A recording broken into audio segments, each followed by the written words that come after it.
Who is dreaming about you and why? So Spirit, for the viewer, may we please have a look. Who is dreaming about them and why are they dreaming about them? And as I shuffle, I want to let you quickly know that I have just launched a second TikTok page. It is not tarot, but it is all about my own spiritual path and awakening. And this morning, I was talking about the dream state as a very real, multi-dimensional realm. So if you've ever wondered whether dreams mean more than we're taught to believe, which they absolutely do, and if that resonates with you, then I've linked my new page below for you. So bottom of the deck, we have got the chariot, we have the King of Pentacles, the Eight of Pentacles, Temperance, and Nine of Cups. The person who is dreaming of you is showing up as this King of Stars or King of Pentacles in the traditional deck.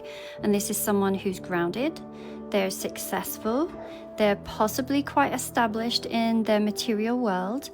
They may be older or simply very focused on building security. And with the Chariot at the bottom of the deck, they could be at a distance or on a mission to overcome something to get to you. We have this presence of the Eight of Pentacles and the Temperance and the Nine of Cups, and these cards together, they suggest that this person is working really hard behind the scenes to bring something into alignment, possibly even healing or balancing themselves so that they can move toward what truly makes them happy. And that just might be you. So let's go through these cards individually and more in depth. So this King of Pentacles traditionally is a symbol of mastery over the material world. It talks about stability and security and success and very grounded leadership. So I feel like this is someone who's worked really hard to establish themselves and is now in a position to provide, to protect, and to lead. And in love readings, this card often represents a person who desires something very real and lasting and is deeply rooted in loyalty and trust.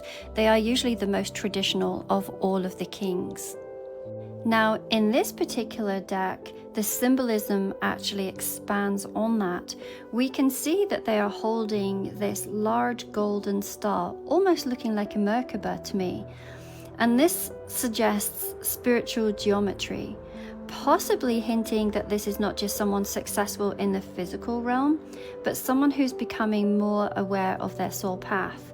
And they might be integrating both this material mastery and divine wisdom. And the fact that he's maybe so focused on it implies that you might be center to that vision. We can see behind the throne there is this golden sun, and this speaks of warmth and vitality and clarity, and it suggests that this person really sees you as a source of light, or that thoughts of you illuminate what really matters in their life. Let me bring this a little closer to you, and can you see that there's also this bridge?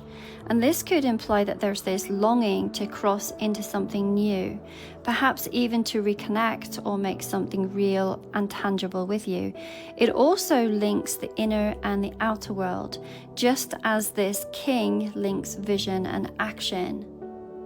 On the other side of those bridges, we can see that there are these buildings, almost like a castle, and it could represent what they've built or are striving to build, a legacy, a home, something very enduring, and they may dream of sharing this with you.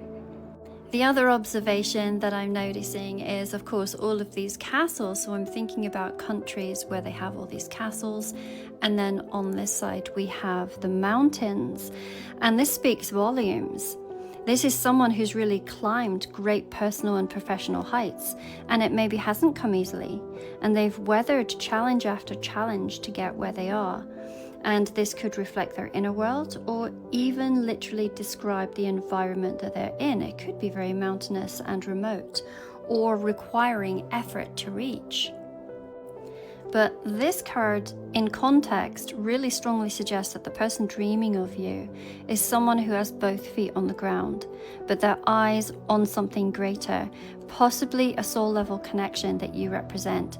And they're not rushing, but they are focused, and you are absolutely part of what they're trying to build, whether that's in dreams or in waking life. Traditionally, the chariot, it represents willpower and determination, direction and forward motion, and is often the card of someone who's ready to take charge of a situation, especially when it comes to aligning two opposing forces, whether that's inner conflict or outer obstacles. And in this particular deck, the meaning, again, it deepens beautifully. So it's always the emperor who drives the chariot, and in this case we can see the emperor as a young man driving the chariot, and this implies that this man is still becoming.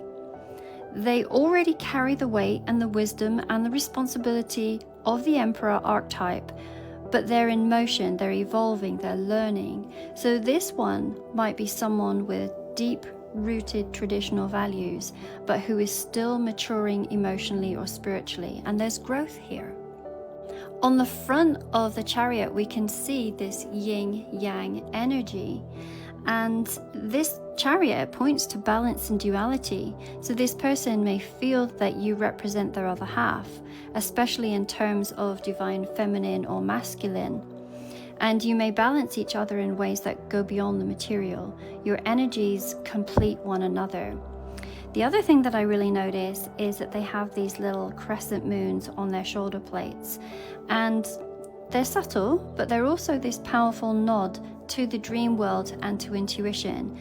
These moons, they tell us that this person might be receiving intuitive downloads or nudges through dreams, and they're paying attention on a soul level, even if they haven't fully understood it consciously. There are these unicorns that are pulling the chariot, and unicorns, they're known as mythical creatures. They're very pure, they're magical, untouchable, and their presence really suggests that this person sees you as rare, almost otherworldly. So what I feel from this card is that this is someone who isn't just dreaming of you. They are being moved by the dream. So they might not fully understand it yet, but it is guiding them. So they feel this very energetic or intuitive compulsion to move toward you, even if they're still trying to figure out the practical steps. We then move on to this Eight of Pentacles, and this speaks of devotion and skill building and craftsmanship, and it often shows someone working hard at something, learning to perfect a practice that requires patience and heart. But in this imagery, the meaning becomes a little more mystical. So in the background we can see these trees, and this kind of evokes that North American wilderness, a landscape of ancient wisdom and grounded natural power. And I actually feel like this is you, the one that I am reading for. And to me, it suggests that your influence is actually more profound than you realize. Your manifestations, your intentions, and your spiritual work actually might be seeping into this person's dreamscape. Like the smoke that is rising from the fire is very subtle, but impossible to ignore. We see this very large cauldron as the centerpiece of this image, and rightly so. The cauldron itself, it can represent transformation and alchemy, a space where raw materials, they're mixed and melted and changed into something new. And this could signify that the person dreaming of you is being transformed by the dream itself or by the energetic presence of your connection. Boy, oh boy, I'm looking at the time and noticing that we're running out. So with the Temperance and the Nine of Cups, we see a clear message that this dream connection is part of a greater alignment. And if you felt someone reaching for you in that dream space, then it is real and it is leading somewhere. And if you would like to learn more about who this is and why they are dreaming about you, then I invite you for a private reading. We could do a same-day reading that is returned to you within 24 hours, or even a soul contract reading. The other invitation that I have for you is the Oracle Retreat that is going to be held in Costa Rica, led by myself. This is going to be for a very small group of 5. So whether you consider yourself an oracle or a seer or a healer, and you would like some nourishment